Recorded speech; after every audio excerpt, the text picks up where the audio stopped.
Donald Trump's main rival for the Republican presidential election, Nikki Haley, has rather surprisingly pulled out of the contest overnight. Well, that means a rematch with President Joe Biden is almost certainly on the cards in November.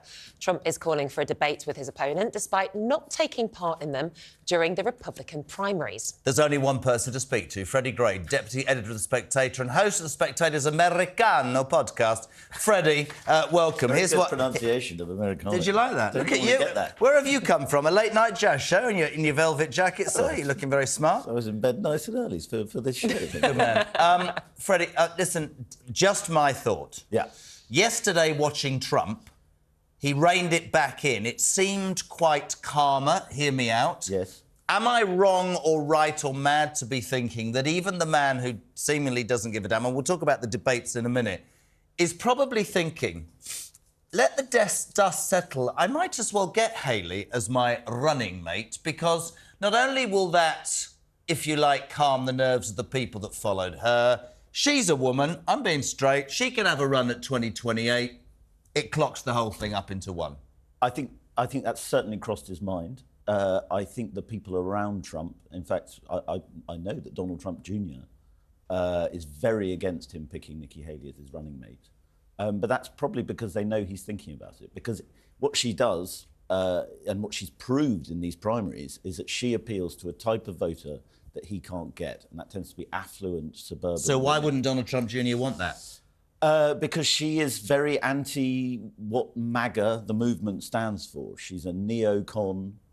She's sort of pro-war. There's never been a war she hasn't liked. She is the old establishment. She's the old Republican establishment of Bush, McCain, and so on. Do you think she does appeal? It's interesting, we were talking about, people being in positions of power, whether they're women, minorities, etc., and then appealing to kind of that voter base. Do you think that's what she does? She's a woman of colour. Do you think she does appeal to those voter bases that would not necessarily be voting for Trump this time round? I think so. I think the women thing is interesting, actually, because the exit polling on Tuesday suggested that actually men were voting more for her and women were voting more for him, which is not what you think. But I think it's particularly... She has support among affluent women and suburban women. And that's how Trump lost that election in 2020, was suburban women just didn't go for him. He does need to change that, and people think for that reason he's going to pick a woman. I don't think it will be. You think it'll be Tim Scott, don't you? I actually think it'll be J.D. Vance. I've actually put some money on it being J.D. Vance. Oh, good. We're now condoning gambling on the American presidential election. Let's talk about Trump overnight, not only in my mind slightly, a little bit, and then go straight into it, which makes complete sense. I will debate Joe Biden anytime, any place, anywhere. Of course he can, because Joe Biden hasn't given a live TV interview in months because they'd be terrified without the cue cards that he'd forget his name. And that's not being disrespectful, is it? One of the reasons people think Joe Biden is going to be replaced is nobody can imagine how he's going to get through a debate. I don't know if you remember the debates in 2020. They were terrible. They were. Really bad. Trump was terrible. Trump's not actually a very good debater. He's all over the shop when it comes to debates. He doesn't prepare. He thinks he can wing it. He's never across the detail.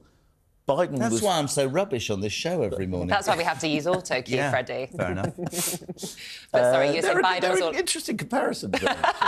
Less orange. Less orange, yeah. Megalomaniac. Not physically. Wow. Yeah. And hug a slug day it is. She's already hugged me. It's all going well. I don't think Freddie was here for that. It won't make much sense. But your predictions for the Democrats, do you think that Kamala Harris will stay as VP? Do you think there's any potential that someone else could take over? The Democrats are in a terrible bind. They know that Biden's a disaster for them. At the same time, Biden still has pockets of support that will keep him there. He sees no reason to quit, unless Jill Biden, his wife, persuades him to quit, everybody says. If he does, let's cut to the chase. If he does, if he is convinced of it or his health makes it the only right action, does that instantly lose Donald Trump the election, or does Donald Trump jump on that and go, listen, you voted for this guy to run this country. The longer this goes on, does this benefit Donald Trump? Because I've read reporters saying, this is Trump's worst nightmare. If Biden goes, he's finished. Well, it depends if Kamala Harris becomes the president. If she does, Trump wins even more, I think. She is extremely unpopular. She's an extremely bad candidate. Her speeches are nauseating. Everybody finds them nauseating. So, yes, Trump, as things stand, polling suggests Trump would beat Kamala Harris quite easily. What does it say about him and Biden? He wins at the moment. At the moment, he wins. He's ahead in all the swing states. If you look at Michigan, Arizona, Nevada, Pennsylvania, not Wisconsin, which is an important one, but the others, he's all ahead. Who would have to be the Democrat nominee in order to beat Trump?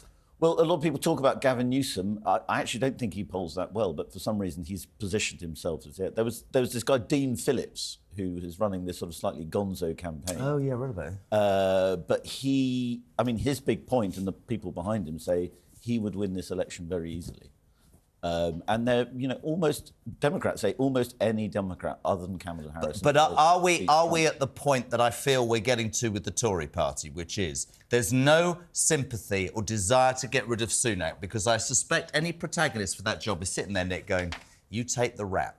Are Democrats going, I don't want this dirty game. You wanted it, you do it, you lose it, and I'll spend 4 years building my power base? Possibly, although I think, the big statistics suggest that the American economy is about to really recover. So you might want to be president in 2025 with a booming American economy. The least popular thing I ever say is what I'm about to say. I'm fascinated by the Obama's silence. There is no doubt in my mind, I don't know if you agree, that Kamala Harris was Barack Obama's part in this deal. We'll put Sleepy Joe in for 2 years. Kamala will be this amazing person, will rise up, will become the first American female president. Didn't work out like that. They've said nothing, Michelle and Barack Obama, at all, have they? Yes, well, they never really rated Joe Biden. I mean, when he was vice president to Obama, they had quite a fractious relationship at the beginning. Wow. It seemed like a bromance, though, at the beginning, to all intents and purposes. I think it grew into a working relationship, and they made a lot of it. There was a lot of videos about how well they get on and joshing and stuff. But in the early days of that presidency, the Obama presidency, Biden felt underappreciated. Biographies of him now show that he'd say things like, you're undermining my manhood and things like that. Biden's quite a prickly character, and he didn't think Obama took him seriously, which Obama didn't. Obama famously said, never underestimate Joe's ability to screw things up. Okay. Wow. Very good. I went for screw because it was the other one. Yeah, no, very good. Thank you. Is screw not okay? Screw's fine. Don't worry about it. Thank you. OK, so you don't think that Obama... What are you saying, that Obama has not been vocal? Is that something I think they had a plan. Be? I think it's gone absolutely wrong for them, and I think that Kamala Harris has shown to be what she is. The longer this goes on, right? I mean, we were reading conspiracy theories 3 months ago saying Michelle Obama's going to parachute in. I believe the longest this goes on, people will go, you wanted it, Joe Biden, you're going to take the loss. That's exactly what I think. And I think this all plays into Trump's hands. And who the hell would have thought that 3 years and 2 months ago with those Capitol riots, that we would be in a situation where Donald Trump is ahead in the American presidential election? It's one of the most extraordinary comebacks. But Donald Trump's life has always been about these extraordinary comebacks. And, whatever you think of him, you have to admit, he has this ability to regenerate himself. But on Biden, I mean, the big thing today will be the State of the Union address. And he could... I think we are going to see a lot of people now saying, on the Democratic side of the media and so on, saying, we're in with Biden, we've got to prop him up, we've got to support him. So I think today's speech will be billed, even if it's terrible. You'll hear a lot of Democratic pundits in America saying that was one of the great speeches of all time. Even if he forgets what he's saying? Even if he falls over. Wow. Thank you so much, Cheers, Freddie Gray, for joining us from The Spectator. Still